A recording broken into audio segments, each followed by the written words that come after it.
Good morning.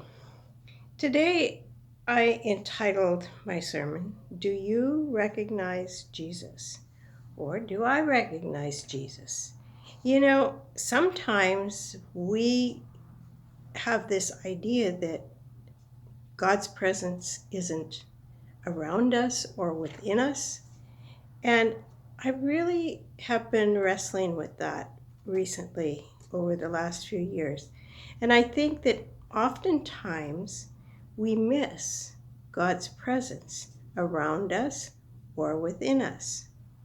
And I might even suggest one of the ways to begin to embrace God's presence around you is to see things that are happening.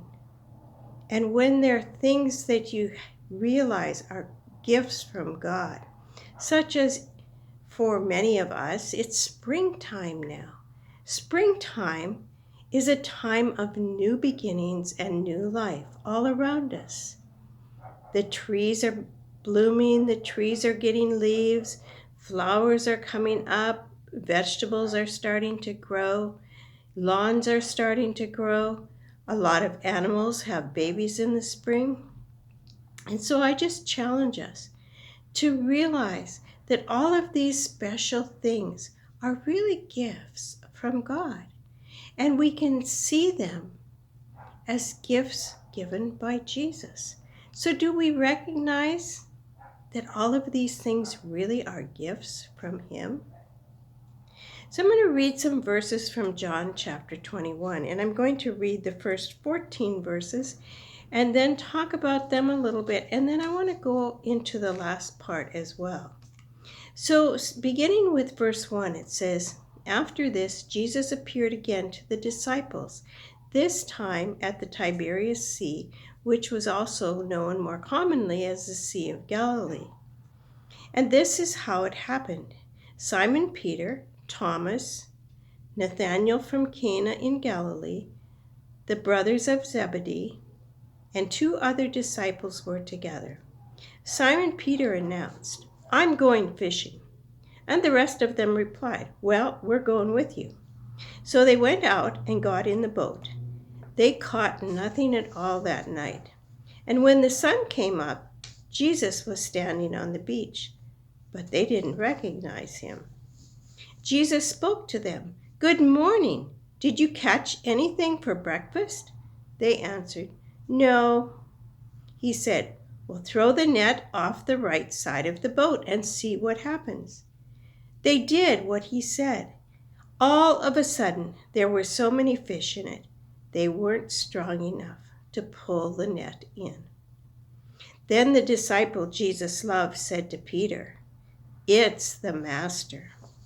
When Simon Peter realized it was the Master, he threw on some clothes, for he was stripped for work, and dove into the sea. The other disciples came in by boat, for they weren't far from land, 100 yards or so, pulling along the net full of fish. When they got out of the boat, they saw a fire already going, with fish and bread cooking on it. Jesus said, Bring some of the fish you've just caught. Simon Peter joined them and pulled the net to shore. 153 big fish.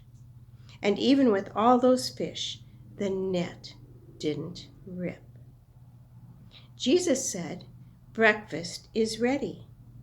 Not one of the disciples dared ask, Who are you? They knew it was the Master. Jesus then took the bread and gave it to them. He did the same with the fish. This was now the third time Jesus had shown himself alive to the disciples since being raised from the dead. Breakfast is ready. This resurrection appearance of Jesus has always been one of my favorites. I have often imagined myself on a lake shore at a cookout with Jesus preparing the breakfast. A time of resting by the lakeside with the water gently lapping at the edges of the shore, the sunrise reflecting on the water from the horizon.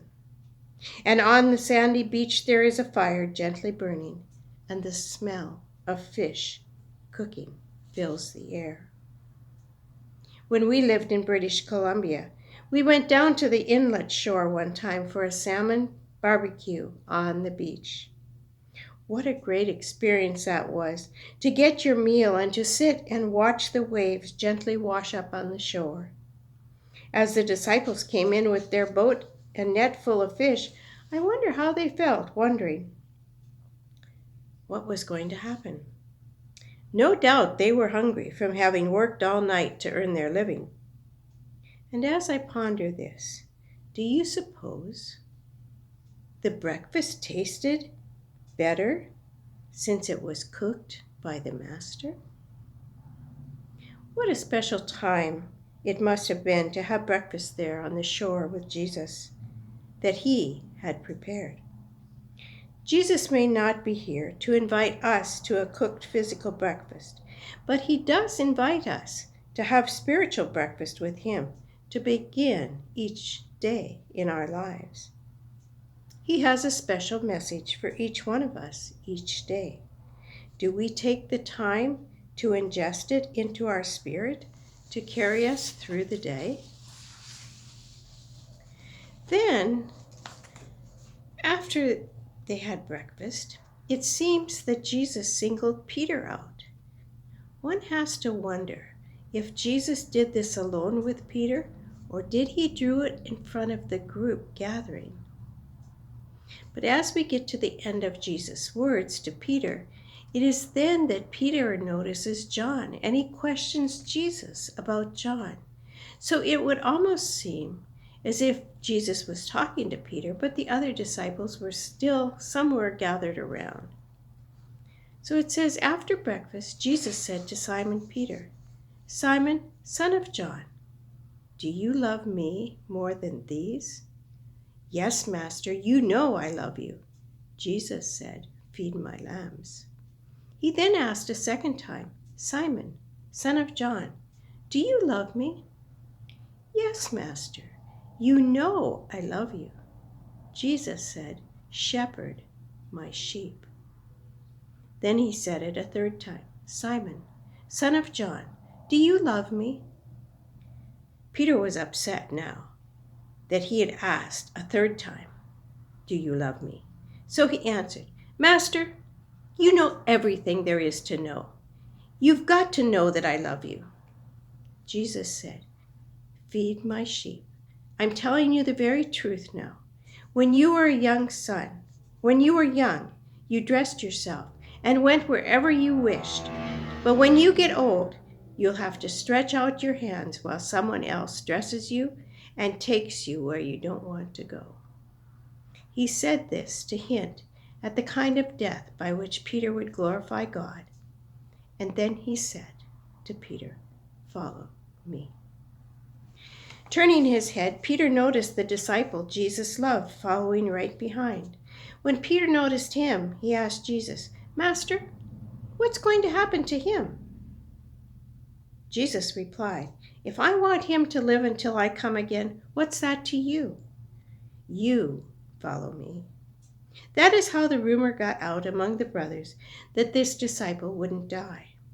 But that is not what Jesus said. He simply said, "If I want him to live until I come again, what's that to you?" This is the same disciple who was eyewitness to all things and wrote them down. And we all know that his eyewitness account is reliable and accurate. That's sort of the signature of John on the book of John. As I was sitting with these verses again, I wondered how often God asks of me, "June, are you ready to serve me? I have things ready for you to do." Is Jesus able to get my attention right away? Or how often does he need to remind me, or call me, or however else he gets my attention? Do I recognize him? Do I recognize Jesus' voice? If I do not recognize his voice and his presence, Where's the problem? What's the issue? Do you relate to that? Am I being independent rather than trusting God? Rather than listening to God? Have I gone on with my own agenda? Am I following it because I think it's God's agenda for me?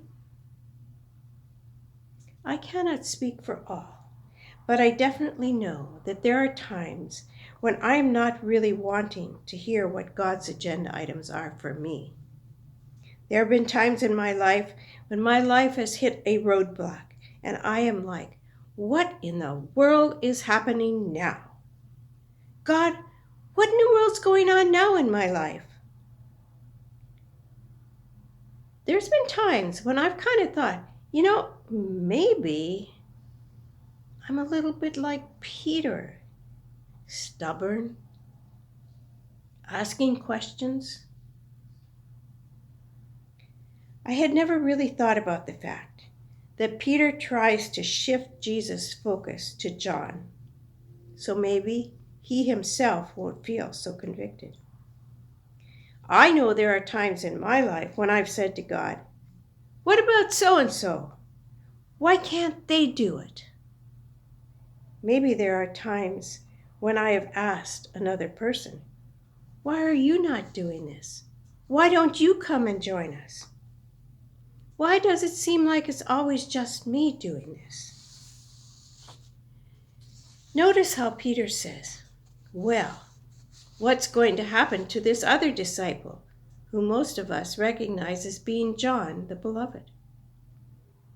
Thinking about the personality of Peter, he probably thought, yes, and John will get special treatment because he is your beloved. But Jesus' comeback was certainly one we should note. He said to Peter, what I have in mind for John is none of your concern. How often do you and I get caught up in our lives on an idea of our own such as this? God, you can just go and get so-and-so to do this because I am having nothing to do with it. Or a similar response. Yes, there have been times in my life when I have tried to stall, and my famous line for describing my reaction to God is, yes, I am here, but please send someone else. Does that sound familiar? Do you ever do that or think it? Then the next question is, does it work? Nah, it doesn't work. Because God is speaking to us as individuals. He is talking about our agenda for him, not someone else's agenda, but our agenda. And Jesus, or God, is not willing to let us get sidetracked. Did you get that? He won't let us get sidetracked. We might think we can circumvent things, but it doesn't work, I'll tell you. As one listens to Jesus' words here to Peter, and then takes Peter's life into account, we can see how God used Peter in all areas of witnessing about Jesus, calling people to follow Jesus, and also teaching people what it meant to follow Jesus. Peter was very adamant about his commitment to the Master as well. As we read, and as we go on and read in the scriptures, we can read about the beatings and the jail time that he served after Jesus ascended into heaven. Yes, Jesus talked rather sternly and repeatedly to remind Peter that his commitment to him would no doubt be costly. Yet, it was very important that he made the commitment. The second lesson I gathered here is this. God asks me, June, do you love me? How many times does he have to ask me this question? How many times has he had to ask me already? And how do I know if there will not yet be times in my life that he will have to ask me that question again? How about you? Today, Jesus is asking you, do you love me? How will you respond?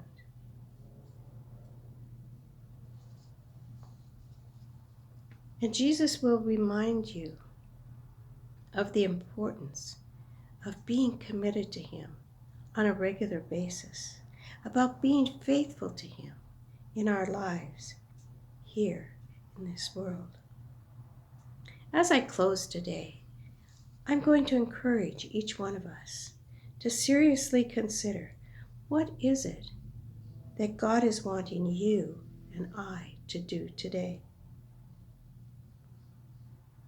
Am I willing to listen for God's calling of my name? Or am I hoping He calls my neighbor or my friend or someone else? It is easy for us to say, I love God, I follow God, I believe in God. But to really be committed when He asks us to do things for Him here in this world, sometimes that is a different question. So,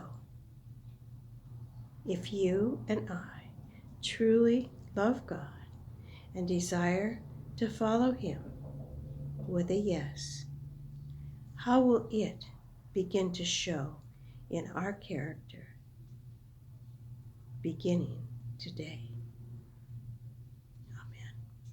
God help us to not just call ourselves your followers, but help us to have ears to hear you directing us. Help us to have eyes to see the needs that are around us. Eyes that see as your eyes do. Help us to be faithful, to call those around us to come and walk beside us so that they too will know you and become your cherished followers. In Jesus' name, amen.